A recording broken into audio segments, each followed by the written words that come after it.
That's what I expected here. There was a heavy downpour on Saturday, and of course drowning is like too smoke off, wouldn't be able to get around there.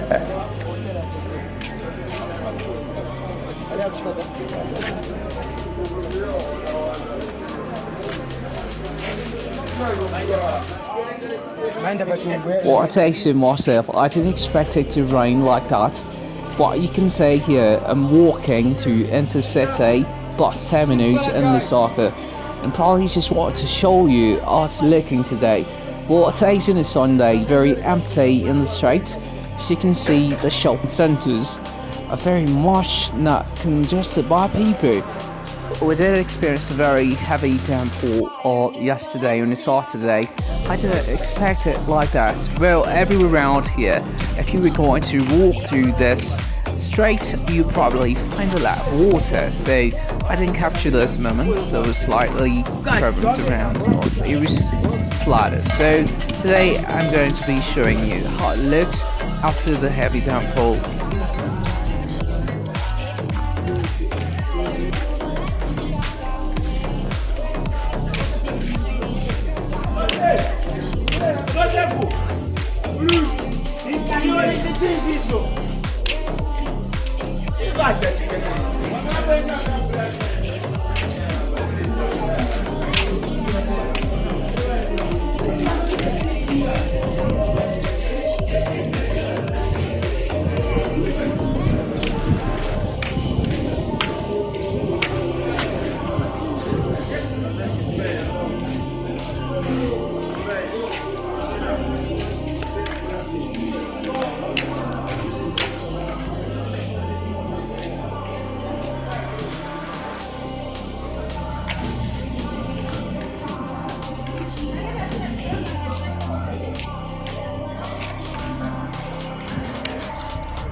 But let's get 2,000 subscribers. Please subscribe to this YouTube channel.